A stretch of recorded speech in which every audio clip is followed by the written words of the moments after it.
Good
morning, good afternoon, good evening to everyone around the world. I am Paul Sisler, your host for In the Moment. Welcome back. I know it has been a while. I took a short hiatus. I wrote a book, and I'm in the editing process, so I've almost completed it. We're almost there. But as far as my show, I am back. And I am bringing some new shows, some new hosts, some revamping of some of our older shows. So there's going to be a little bit of change. I'm excited. So this is going to be a great segment that I have here, Becoming Stoic. I'm going to introduce you to the new host of it, Benny, the Stoic Padawan. Hello, Benny. How are you doing? Hey, Paul, I'm very well, and I'm excited to be here, to kick off your new season, if you will, and to be the first, the first one to help you out with. But how are you doing? Excited for it? I am awesome. I am loving every aspect of this. I am just so excited. So, Benny, tell me a little bit about yourself. What brought you into Stoicism? Yeah, I think that's one of those first questions that we always get, right? And first, I'm from a small town in the Netherlands, and after all my travels and all the things, trials and tribulations, at one point you kind of ask yourself all the deep questions, right? And at one point I diagnosed myself with kind of an existential crisis, and my good friend of mine, he was kind of my book guru, who used to tell me all of the great books to read, and a lot of them you can see in the background were recommendations by him, and he told me read this book on introduction into existentialism. And I started reading it. He had all these different philosophies, and maybe people who are watching this, they recognize it. They can familiarize themselves with that. Once you read certain things, you just kind of feel like it's you, right? So when I started, going over the Stoics, and I was like, this is me. So that's when I just felt like I had to read more of them. And you start with the Noah's Noah, as we're going to mention them, Marcus Aurelius, all of them. And I started reading, and the more I went into it, I was like, this is me. And I felt like I need to learn more to kind of get more in control of myself. So, yeah, I think a lot of people show similar journeys, different kind of triggers. But for me, it was, asking yourself those questions like, what am I doing? What is the purpose? What do I need to do? And why am I getting affected by all of these things so much? But the Stoics, they have very clear and concise answers to it. And for me personally, Epictetus is one who rings, closest to my heart from all of them. But I will probably get deeper into that over the next few, weeks, months, and let's see. I'm looking forward to it. Excellent. So am I. I'm excited about this. Okay, if you notice at the bottom, I have Benny's Twitter, X, it's now X. I have his ad on there along with his website. And briefly here, I'm going to bring up his website for everyone to take a look at. The Stoic Padawan. Please check it out. It's very interesting, and he's got some quotes on here and some views. There's a subscribe button. You can get subscribe to him and receive things in your email from him. But yes, please check out his website. A lot of valuable lessons, a lot of valuable information in here. Get down to there. There we go. All right. And then subscribe. There we are. So check out his website. Benny, yes. Oh my God. He's also on Twitter Spaces. I believe it's Wednesdays and Saturdays. And you will find Benny and Bryce, the Stoic Bryce, that they host spaces and have some real good teachings on there also. And I believe you guys are covering Seneca and Bryce's space right now. Yeah, so we did Marcus Aurelius and Meditations for about 50 odd weeks, and then we did Epictetus, the Enchiridion, his manual, for about, I think, 11 or 12 weeks, maybe a little bit more. And now we're doing letters from a Stoic from Seneca. So not some of his essays, but we're doing the letters that he wrote to Lucilius. And it's definitely, those are one of the journeys that really helped me get deeper into it, because you do it line for line, and you're out there, and Bryce, and he has a good, knowledge about it. So you get to, you have to think a little bit more. And I think that is the best thing about philosophy, right? Just in general, just to kind of explore and discover new things. And once you read new things, you're just like, oh, wow, this adds so much more. So, the spaces definitely added something to my journey. And so, same with this conference. I love talking about this. So it's yeah. Yes, I do too. A lot of people, I think there's a lot of the values that they find in Stoicism, and when they start learning about it, they realize that, oh my God, I've been living that all of my life. I've been living that aspect all of my life. There's a lot of good things that people, that they're already living aspects of Stoicism without even knowing what Stoicism is. And I know in some of the spaces I've gone into, and some people that have asked me questions about Stoicism, they have this belief that Stoics just don't have any emotions. They are these drones of people that they don't love, they don't hate, they don't get frustrated, they have no ambitions. They're just boring people without emotions, and nothing affects them, which is a complete fallacy. Stoics are usually emotional people. And part of the teachings of Stoicism is to teach you how to rein in your emotions, so that when you are struck by emotion, you don't react according to that emotion. You rein it in, and you sit back and you think about what you're going to say, do, how you're going to respond to something. So it's a teaching mechanism on how to restrain those emotions. And it's not that you're going to eliminate them or no longer use them. I mean, when you're like in a public forum, you might want to hold back the tears and stuff. If it's a situation where you really want to cry, you're really sad, and you want to just cuddle up in a ball and just not be seen or heard. Yet the Stoic aspect is going to hold that back, and you're going to continue doing what you're doing. And then when you get home, you can curl up in that ball and cry and just do what you need to do. So, what? All right. Oh, go ahead. What's your view on that aspect of it? Yeah, I think that is a really interesting, point to kind of get out there. And it's one when you say, like, a lot of people that recognize themselves as being a Stoic, which I had as well.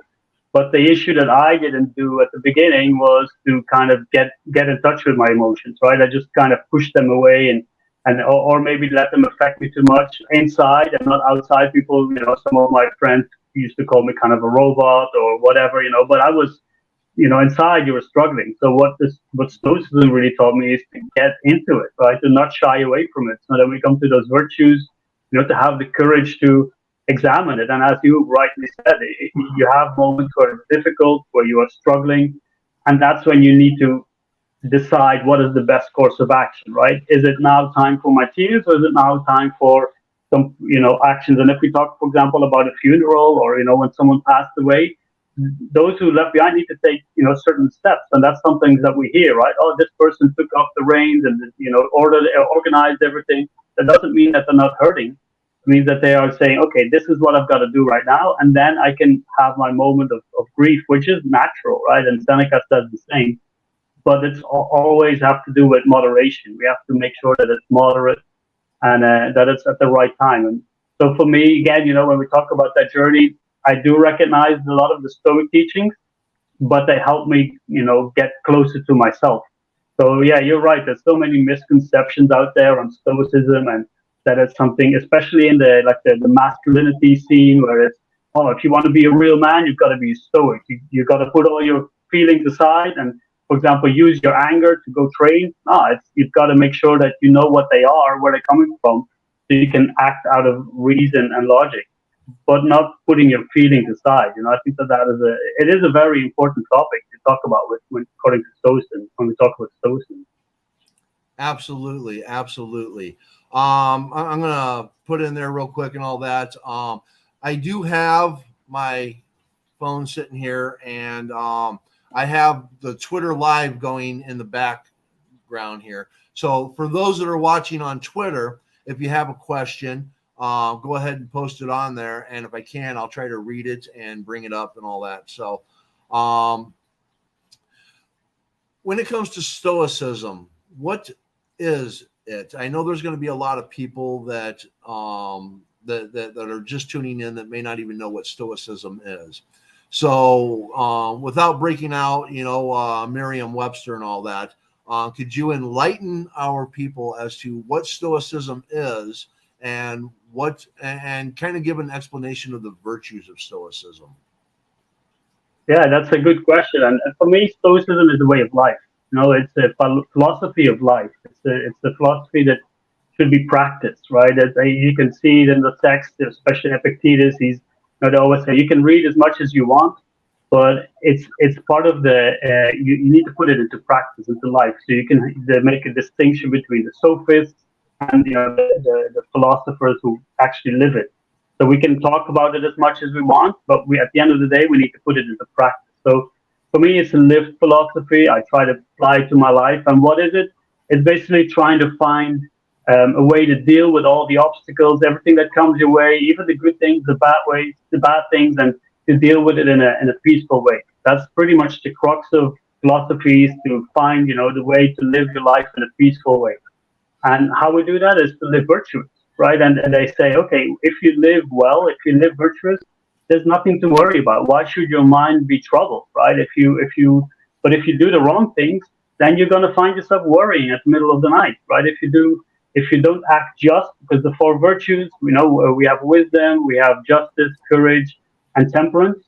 And if you don't have them all in line, then you're not going to find a peaceful life. And for example, for me, one of the main things is temperance that I worked on. And everybody has their virtue that they have a little bit more work on, right? We have wisdom, which is a more general thing that everybody, we need to gain knowledge, but also put it into practice, right? That's the wisdom. It's not just accumulating knowledge, but knowing what to do with it. And then for some, it's more justice, for some, it's more courageous, and then for others, it's more temperance. But we need to find a way to put them together and to live a peaceful life, right? I think that is one of the ways. And there's many, and we will, go through all of the different steps of how to do it, how to put it into practice. But that's pretty much philosophy, right? It's a lived philosophy to live a peaceful life.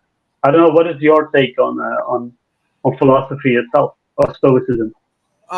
For me, Stoicism, I mean, whoops, there we go. We lost Benny for a second. He's back. I'll answer that in a second. Bryce put up, when we were talking about the emotions, which brings up temperance, one of the keys that you were talking about, one of the virtues. Stoicism is about controlling our emotions and not being a slave to them. expressing them and leveraging them to our best advantage. Emotions are good, they're part of our nature. Temperance is the key. And for me, Stoicism is about overall not wasting energy. Okay. When we are confronted with obstacles, stress, bills, we have things that are within our control and things that are outside of our control. And if we worry about the things outside of our control, we are wasting energy. We have to utilize wisdom to know that this is going on. There's absolutely nothing I can do about it.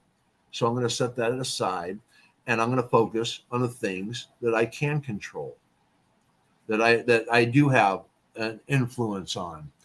And when you start utilizing the wisdom aspect, I believe that justice is going to fall in line because you're going to look at things rationally. Courage, it's going to give you the confidence to step forward. And temperance, you're going to be able to keep yourself in control and utilize all of these talents and gifts and skills and knowledges that you have to be the best part of you that you can be.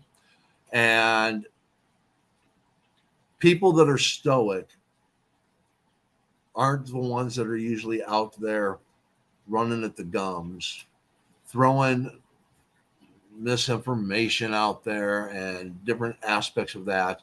They're not out there looking for attention. They're not out there needing to be seen. They're out there trying to share their experiences and they're listening. I just ran them across the front and all that. We have two ears and one mouth.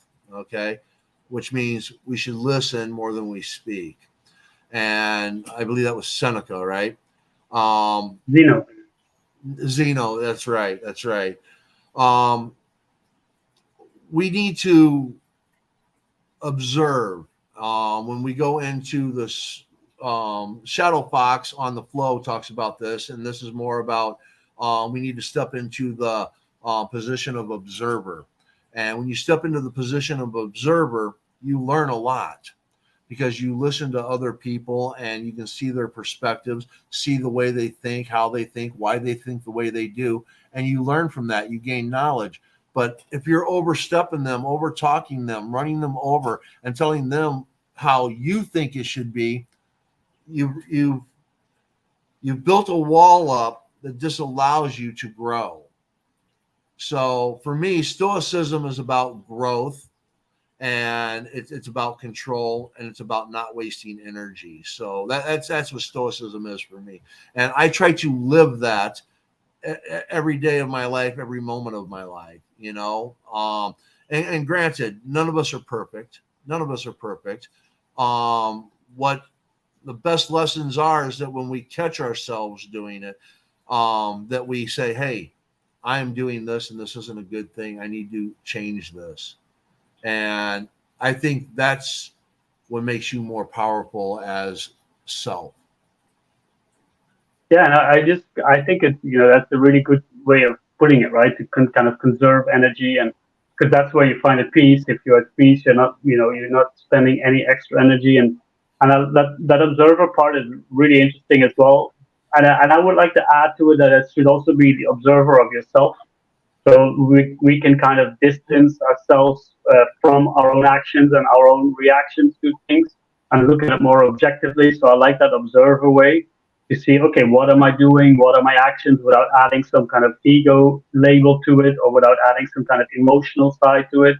And what I think in line with not spending too much energy, it's kind of that what we can see from the Stoics. They say to live in accordance with nature, right? To find your way of not just your own nature, but the nature in itself. And when all of that comes together, that's where you find that peace, and that's where you kind of spend the energy that you need, right? That you do the actions that are necessary. And I think being that observer will also teach you so much more about yourself, And I think it's a big concept, right? To say to live in accordance with your nature or with nature. And then you ask, oh, what is my nature? Okay, well, there's a way to find out by living, right? By doing the things that you do and then observing them, reflecting on them, adding introspection, and asking yourself, where did I spend that excess energy? Where did I spend? When was I worrying? Where would I feel friction? And you can kind of recalibrate your life that way. And the more you do that, the more you um, feel you're getting in sync with what you're doing. And sometimes we need to make difficult decisions to do that, right? And that's when you have courage. And we have to be fair to ourselves to make sure that we do make those right decisions, and not just for others, but for ourselves as well, which is a difficult thing sometimes. But no, I like that, to add that the observer, but not just to the rest of you around you, because I also feel that the world around us is a mirror, right? And that's from the Bruce Lee's book, Be Water, My Friend. He touches on that a lot. And he says, everything around us that happens is a mirror of who I am, right? Because we see life through our lens, and all of it reflects information back to ourselves. So the observer part is a really important one to kind of put it into practice as a cognitive element in the world. Yes, absolutely. And another aspect of observer, one of the things that you'll find me referencing a lot when I come into the spaces, it's something that I picked up from Shadow Fox. Again, there's Shadow Fox always in there. But it's something that I've always done. And when she put it into words to describe exactly what it was, it resonated with me. It clicked. It's just like, wow, oh my. And that is the difference between serving self and being self-serving. Because when you're self-serving, you're doing things to benefit you. And you're not going to care who you hurt in the process. And that doesn't make a better you. Okay. Whereas when you're serving self, you're doing things for the higher good, the greater good, because you're making sure that you are the best you that you can be. You're serving self. You're making sure that you're the healthiest you, the smartest you, the strongest you, the most receptive you. Okay. And in doing so, that is going to make a good, kind, loving you that's going to help everybody else, because now you get to share that with everybody else. So for me, it's about serving the higher purpose. And if you're serving self, you're serving the higher purpose, versus if you're self-serving, you're not serving self. You're greedy. You want things for you because it makes you feel good. And it's because that's what you want. That goes into lust and desire. And not that I'm a religious person, but that drives you to the 7 deadly sins, So there's where a lot of that difference comes in for me, Now, one of the things I did when I did our opening and all that, I put up there basically the four fathers of Stoicism, you might want to say. Would you tell us a little bit more about each one of those? Marcus Aurelius, Epictetus, Seneca, and Zeno of Citium. Yeah, so I'll start with Zeno because he's the founder of Stoicism. So he was way back, I think it was somewhere 300 something BC. So he was all the way back there, and he pretty much became a philosopher. Like there's different stories where he was shipwrecked and landed into Greece, and he found some philosophy books. But there's also stories where his father actually gave him philosophy books to study already. But nevertheless, he came into Greece and he found, he was like, oh, I want to study with some philosophers, and crates of thieves happened to walk around, and he was a cynic. So Zeno started following him. And that's kind of where he started his teaching, right? So he started out with the Cynics, he went with the Megarians, more of the Aristotle school, the academics. So he kind of mishmashed all of these things, and he looked at different schools and different kitchens. And then at one point he's like, no, I know what the right thing is, right? He believed with the Cynics where they said, the virtue is all good. And we can read that in Antisthenes, who started with the Cynics.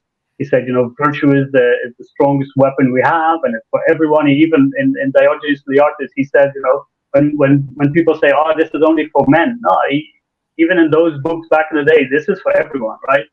So Zeno said, okay, it's the virtues, but that's very, we also have the human side. So he added the preferred and differences to it, and he just made it a little bit softer, more general for the public. And he said, okay, let's bring this back to the streets. So he went to Athens to the Stoa Poikile, which is like a covered archway where people would walk, and like it's just a normal kind of street. And kind of in Socrates fashion, he would bring it back. And first they called them the Zenonians, and then after a while they said, okay, no, they're in the Stoa all the time, they're the Stoics.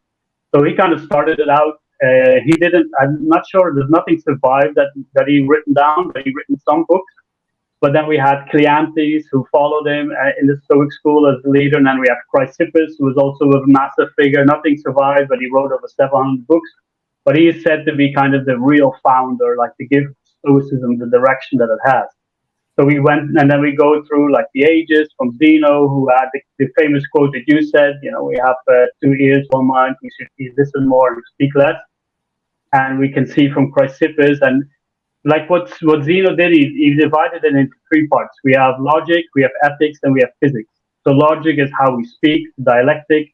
Then we have the ethics is the moral stance, how we need to live, and all, and then we have the physics, how the universe works, the logos. That's what, the big thing in Stoics, where that's wherever the rational universe, right? If we talk about God, they say, okay, because they thought in Epictetus we hear about Zeus and all these things, but God for the Stoics was a rational universe. That's why we are given as humans a little part of it, which is the reason and logic, right? We have the human side, the emotions, but then we have the divine part, the reason and logic.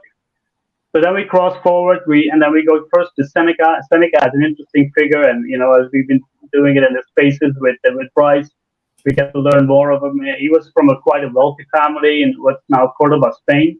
And his father, and there's actually interesting links from his older brother was in the New Testament, and he supposedly met with St. Paul. I think it's Gallio. I'm not sure from the top of my head, but and Seneca's younger brother's son was a famous poet. Some of his works survived, but Seneca was up there, right? He was a high politician, not as high as Marcus Aurelius. He wasn't the emperor, but he was dealing with the emperors, right? He had a couple of altercations first with Caligula, one of those famous names that we hear around. Yeah. Caligula wanted to have him dead because he was accused. He accused him of some kind of conspiracy against him. But then he got saved by some of the clerks. By Caligula said, don't worry, Seneca has already ill health. He's probably going to die soon anyway. So they left him alone. Then Claudius, the successor of Caligula, wanted to have him get rid of, so they exiled him to Corsica. And then the mother of Nero, another infamous emperor, called him back to become tutor of Nero. And at the end of his life, it was actually his former student who who ordered him to commit suicide. But in the meantime, he wrote a lot of interesting texts. Most of the texts that are survived, that are actually written by someone themselves, is from Seneca. We have a lot of essays, we have a lot of plays, there's a lot of the letters from a Stoic, as you mentioned earlier, that we're doing in the space on X now. So there's a lot of, and the great thing about Seneca is that he has a great prose, right? He's more of an orator, he's a storyteller, he wrote plays, so you can read it, right? And it was kind of controversial that whether he actually lived the philosophy, because he was such a wealthy person, and because he was all the way up there, and people kind of criticize him for that. Right. And then we go, so it's an interesting figure to read, like to go and ask yourself, was he really mentioning, and how was he really honest about this, or is he kind of redeeming himself for those texts? So that's quite interesting to read. And then we go to Epictetus, who was after Seneca. They kind of crossed timelines because Epictetus was during the time of Nero. Epictetus was actually a slave by a freedman of Nero himself, and one high up there as well.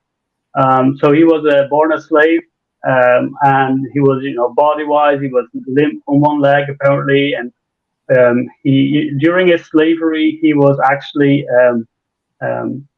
brought to Musonius Rufus, which is another big name in Stoicism, and Rufus became his teacher of a Stoic, because back in the day the slaves, some of them got to study Stoic philosophy, others other parts. So it wasn't that they didn't get to do things, but when the owner said, "Okay, you're intelligent, you can study this to teach me." So that's when he started to teach and learn Stoicism from Rufus. And then when Nero died, he became a freedman, and he started his own philosophy school, his own Stoic school first in Rome, and then he was exiled to Nicopolis, which is now Greece. So that's where he went and he lived his life. And for me, Epictetus is the one who makes most sense to me, speaks most to me because he's quite direct. You can see the difference between Seneca, Epictetus, and later Marcus Aurelius in the writing. And one interesting thing is that Epictetus never wrote anything himself. So the only thing that we know of him is by one of his students, Arrian. He wrote the discourses. He wrote a manual, like an Enchiridion and handbook, which a lot of the people used to carry around with some short, mantras, if you will, just to remind themselves of the teachings. So that's interesting. We can read that. And then we go to the emperor, right? And again, the timelines kind of cross over. I think it was around when Marcus Aurelius was around 12 or in his early teens when Epictetus passed away. So they never met. But he did get to receive the books from Arrian by one of his teachers, the Stoic teachers, was the Junius Rusticus. They used to, because he was up high at the consul somewhere in Rome, and Arrian was up there as well, consul, or and at least high in the echelons of Roman politics. And he probably had the book, right? And all the chapters, all the books, because we have 5 now, 6, 5, and there used to be a little bit more. But then we have Marcus Aurelius, and he's probably the most famous of the Stoics, and as Bryce used to call him in the spaces, he's the ringleader, right? He's the front man of the band, because we can see his thoughts, right? And we can see exactly what he was thinking. And he was carried, and this is the interesting. Whoop. What power does is Seneca, he feels like he kind of moved with the power while Marcus Aurelius was really restraining himself. And I think that's what you mentioned at the beginning as well, where it's, Stoicism is about helping you deal with the things that you suffer the most with. And in meditation, we can see that Marcus Aurelius was struggling with anger, right? With all of these kind of impulses. So you can read it all in his meditations, like, okay, don't be angry with this. You're going to deal with these people, deal with them in the right way. They're also people, and you can see that all through the meditation. So, yeah, those are pretty much the famous kind of people of Stoicism from back in the day. And maybe we can add our chapter to it now, right? There we go. What I really love about Marcus Aurelius is that this was his journal. This was never meant to be published. It was never meant to be read by you and I today. That's not what the intent was. This was him reflecting upon what he was dealing with. And I think that's what makes his teachings probably, in my opinion, one of the most valuable teachings. My recommendation would be for people to start with Marcus Aurelius and really just dig into his teachings. And then I would say then go to Zeno next, because then you understand where Marcus Aurelius gets everything. If you then go back to Zeno and then Seneca and Epictetus and a few of the others that you had mentioned and all that, I think that's where you'll see how Stoicism made Marcus Aurelius the man that he was. And when you look at it in that aspect, it's just like, okay, here is this brilliant man that's fighting with these things within himself, his own inner demons, and he's utilizing logic, critical thinking, his virtues, his morals, his own ethics, and everything about that.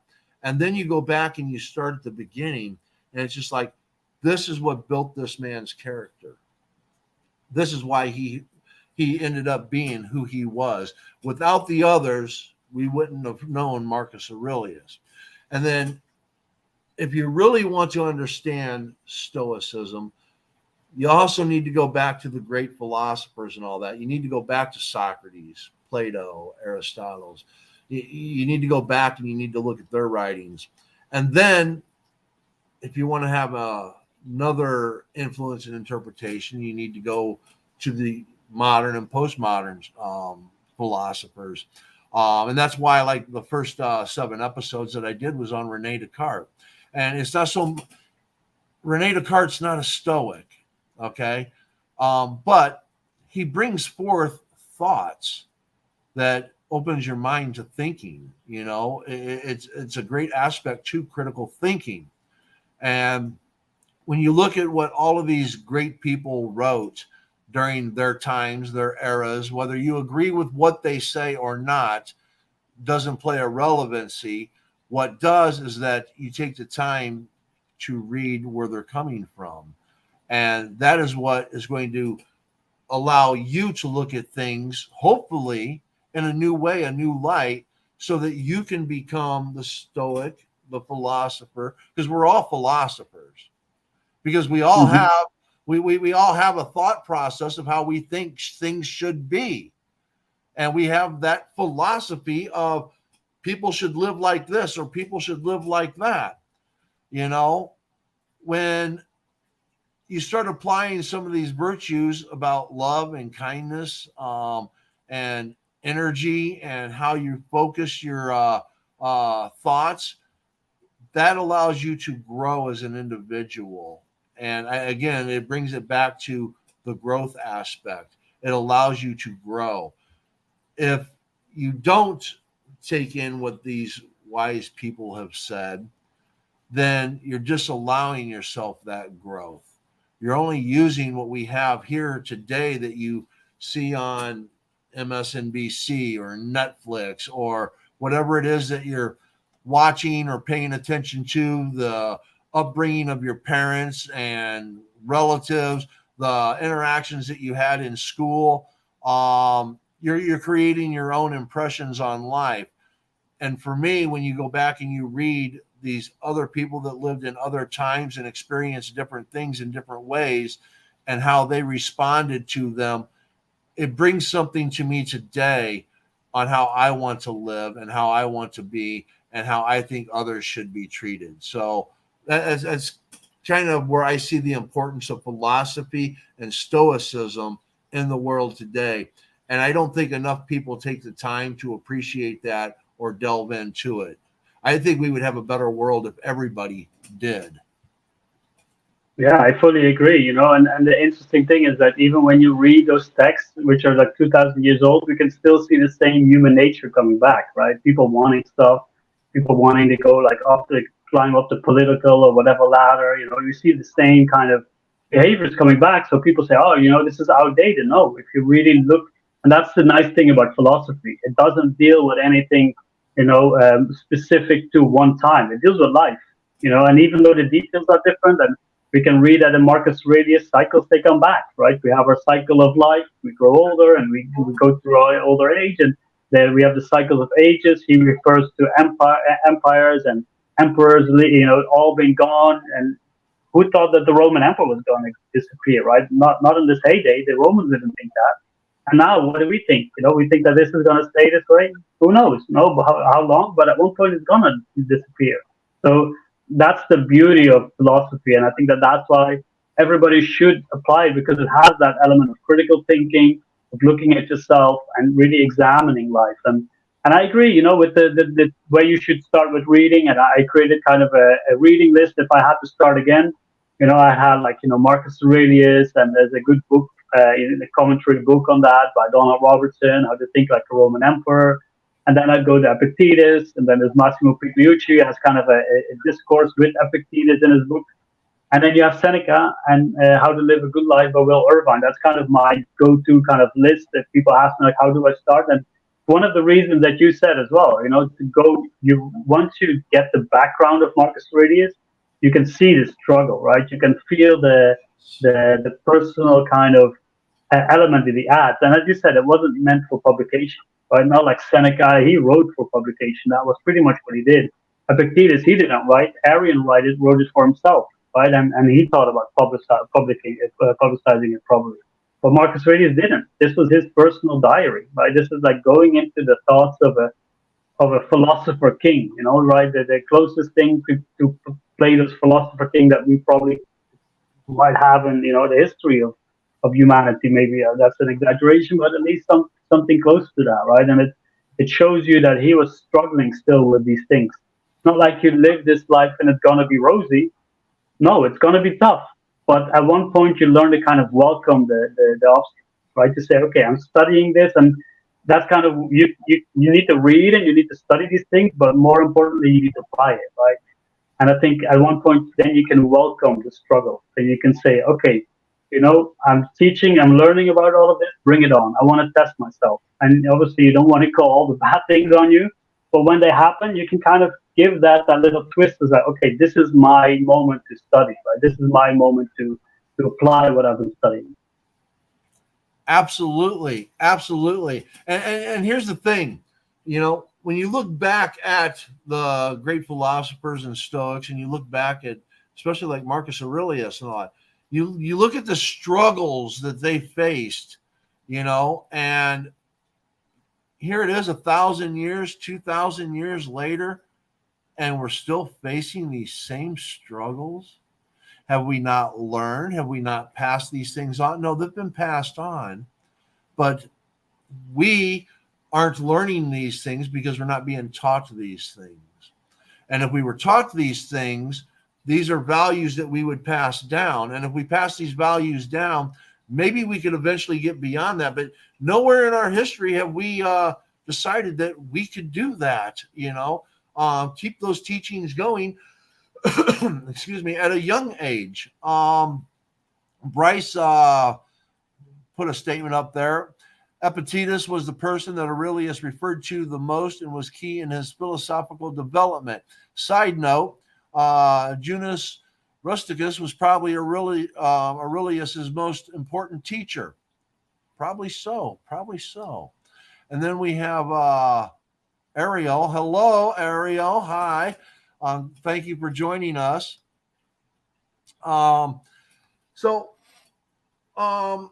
before we started the show, I talked about the Pythagoreans, because they're a huge influence on me. I remember it was probably back in about 7th or 8th grade when we were learning about the Pythagorean theorem, and I had asked the teacher why is it named that, and this was a historical, brilliant teacher of mathematics.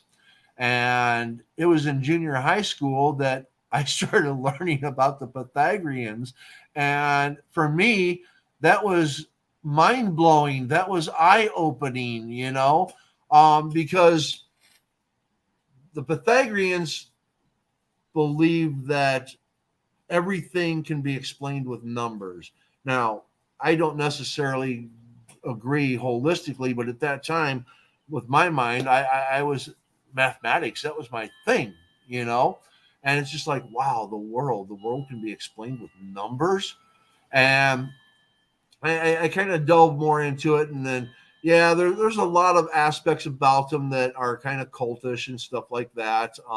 Their cleansing processes, probably not a good thing, especially in today's world. Not that it's not a bad idea to maybe no, I won't go there. But when you take a look at a lot of these things and think about it, in junior high school, 13, 14 years old, and I'm being influenced by Pythagoras, and his teachings, which led me into other readings, which again, until I got into high school, I didn't delve into, a lot of these other philosophers and stuff. And then even after that, when I went back to college in 2008, some of the first classes that I had to take were philosophy, because I love philosophy. I love learning about, how people in the past viewed things and thought about things. So when you start bringing this to the forefront of today, I think these readings and these teachings are just so important.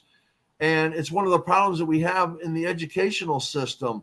I mean, when you look at the division in the world today, and I'm not taking this political, I'm bringing up an observation, you know, I feel if more people would have been taught the philosophies of people like Marcus Aurelius and the Stoics and the Pythagoreans and Socrates and stuff like that, starting in elementary school, I mean, junior high school, I believe that we would have a much more loving, kinder world and a more innovative world and a more productive world. I think we would be further along.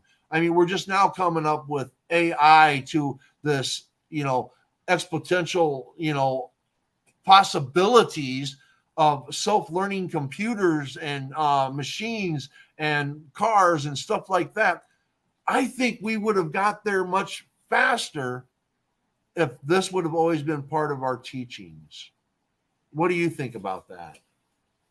Oh, I definitely agree. And I was thinking the more you were talking about that, that you mentioned the serving self, right? Because a lot of it is we are putting everything out there, right? We are looking at all the things that people are doing wrong, that others are mistaken, but we fail to look at ourselves. And I think for me, one of the things that philosophy teaches you is to take responsibility for your own actions and to make sure that you understand yourself the most, right? It's the Oracle in Delphi said, know thyself, right? And if we look at Socrates and from all the philosophies, that's where it starts.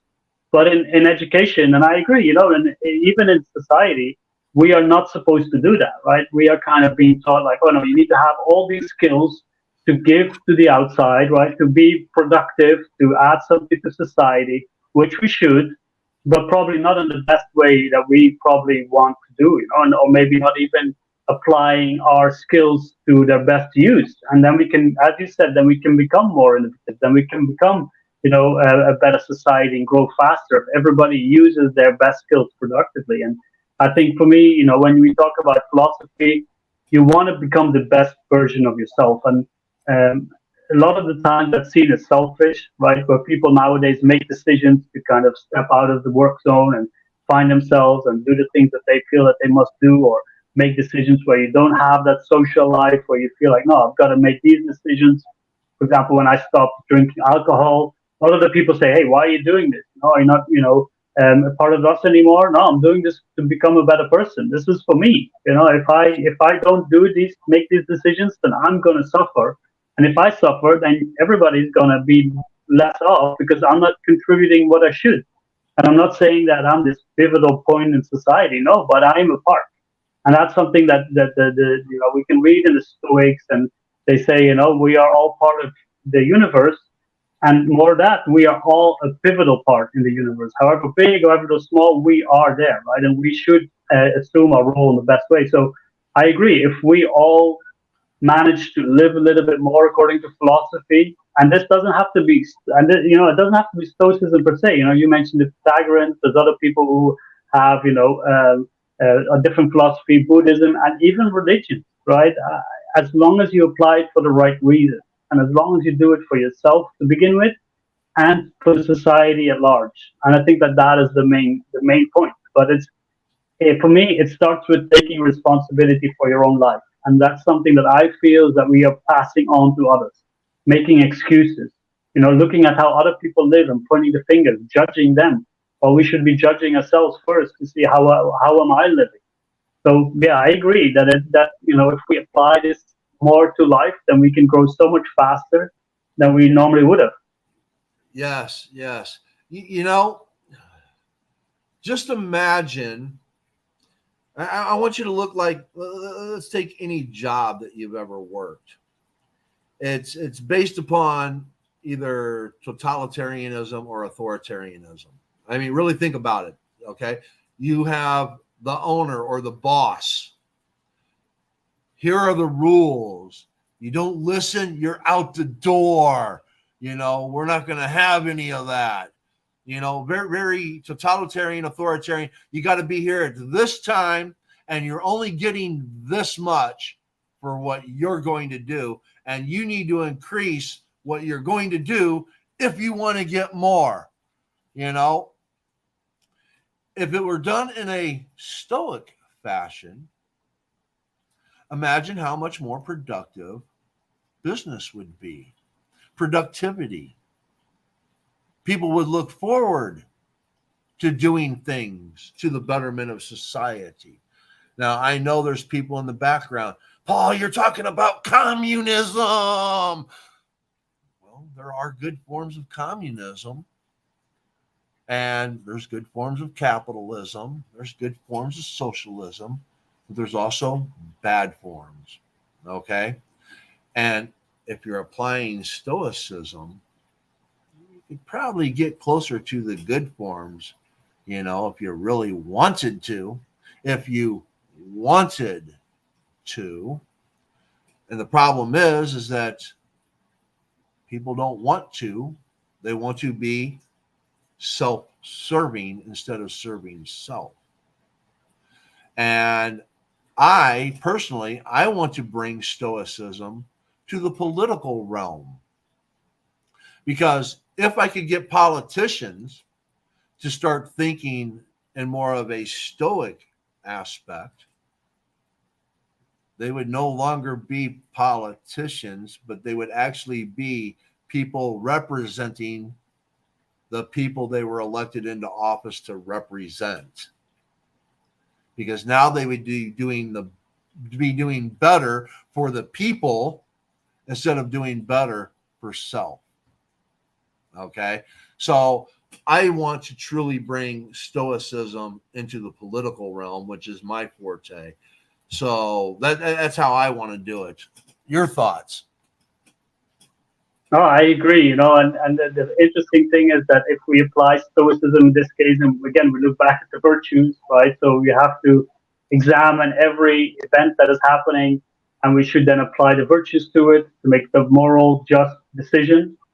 If you talk about politicians, a lot of these things would be different, right? And I'm from the Netherlands, so we don't have that strong divide between communism and socialism and capitalism, and we probably have kind of maybe not towards communism, but socialism and capitalism, maybe a different view to it and maybe a different take. Yes. But if we all do the morally just thing, it would be different, and then we have that self-serving part more of the serving self more, right? And for me, like, I'm not very into politics. I love following the election cycles in the US because it's a big show, right? It's not as in the Netherlands or other places. It's a little bit boring, but in the US, there's some action there. But for me, it's to help people at least, empower themselves by looking at these teachings, by even not becoming a Stoic per se, but at least getting a few, little bits to help them improve their life. And I've seen that, with the community starting to grow, and even if people don't adhere to it completely, there are still things that they say, hey, this can help me. And for me, that's kind of how I think that conversations like these are really important to have, that people listen to it and they say, okay, Stoicism isn't just this rigid form of, becoming an emotionless creature. No, it's to enhance your life, empower your life, and to grow as a person, again, for the rest of society around us. Exactly. Ariel, revolutionary thinking. We shouldn't always be looking to judge and criticize. We should be looking to help and guide. Absolutely. My friend T-Paw from the Vellum popped in and said, hello, T-Paw. Thank you for joining us. Hello. Bryce threw in another comment. Stoicism is practical and pragmatic. It's a philosophy of endurance, of self-accountability, and action. It offers a life purpose to all. Do the best you can with whatever you have and do it virtuously. Absolutely. All right. I think this first episode with you and I went extremely well. What do you think? Yeah, me too. I love talking about this topic, and I also like that it's, we come from different angles, so it makes my view on these things, talk about the same thing, but from a different input, which is always good. It's always enriching to hear different, to make your mind think a little bit better. And again, that's one of these things, just to kind of bring it back, where people are not common to accept other views, right? And our views aren't that different, but it's different, right? So that is for me another part where you have to kind of accept if people don't agree with you, right? That happens. Great. Listen to them, find if there's some truth to it. Even if they insult you, hey, maybe there's some truth, right? Maybe my hair looks funny. Okay, let's look in the mirror, right, and see what it looks like. So I think that is a key thing to kind of. Oh, I agree. Yeah, I enjoyed this conversation a lot. It's good, and I can't wait what's next and next week and the following weeks. See what we're going to talk about. Definitely. T-Paw, this podcast and the knowledge you guys have dispersed has been a game changer in various aspects of my own life. Thank you. I appreciate that. We try to put out goodwill on every aspect of this podcast. Again, I have multiple shows. For those of you that are here, if it's your first time, if you like what you're seeing, please click like and subscribe to my podcast.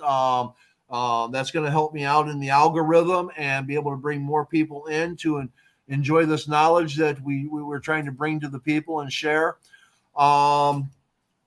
I also have more shows throughout the week. Wednesday, we have Shadow Fox and The Flow, and Jackie is going to be our guest on there. On Thursday, I have a new show called Who Wrote the Bill, and that's going to be with Nick Nunnally and Jack Cunningham. We'll probably see more of Nick than we do Jack. Jack is actually out canvassing for helping promote a candidate for office that he believes in. I commend him for that. He's getting out there and, doing what he believes in. It's a wonderful thing. Friday, T-Paw. He's the host of the Vellum. And then we talk about writing and stuff like that. And then Saturday, we have Jeremy Baker with Democratic Philosophy. So join us and all that. Throughout the week, I got a lot of different flavor for what you might be looking for. So hopefully we can, bring something for you. All of my shows are at 10 a.m. Pacific, 1 p.m. Eastern, Monday through Saturday. I do have a show on Tuesday. We're still setting up on bringing that back with L.R. Evans. Busy schedule. Sometimes people need to take some time off and handle things in their own life and get things done. I took 3 months. Come on. Okay. So sometimes, depending upon what goes on, sometimes people need to have some time. So thank you again, Benny. Excellent show. People that would like to hear us talk about other things, on the bottom, you'll see across the banner, there's Benny's Twitter, X at. DM him. Let him know if there's something that you'd like to hear us talk about on the show. If you look up at my name, I have my Twitter account, X account up there at Paul J. Sisler II. DM me. If there's a topic you would like us to talk about in relation to Stoicism, let us know. We will definitely try to bring other people's thoughts and questions into context. And maybe you never know. Somebody might want to know more about love and dating or something. And we might do a whole show on love and dating and Stoicism and how it applies. So, there's a lot of avenues to look at. You just got to be open to it. That's all we ask. And again, I'm not telling you have to do anything in any way, shape, or form. But sometimes it's good to step back and be the observer. Benny, any closing thoughts? That was pretty well rounded out there. I like how you mentioned that. And again, as well, if anyone has any topics, we can look at anything through the Stoic lens, right? And that's a great thing about philosophy. You can apply it to every aspect of life. So yeah, as you said, if anyone has some topic, something that they're struggling with, they want us to examine through a Stoic lens, yeah, bring it on. And I'm very grateful that you have me on here, and this opportunity is amazing for me, and I love talking about philosophy and Stoicism in general. So yeah, I appreciate that, and I'm happy to be part of it. So can't wait to see what's going to happen over the next few weeks and months. I'm looking forward to it, Paul, and thanks. It's gonna be fun. I love it. I love it. This is a great show. Very energizing and very renewing for me. Thank you, Benny. Don't take off and all that. Stay here while we close out. Again, everybody, we will be here again next Monday, 10 a.m. Pacific, 1 p.m. Eastern. Feel free to join us. And remember, be kind, be happy, and may good things come your way. Thank you.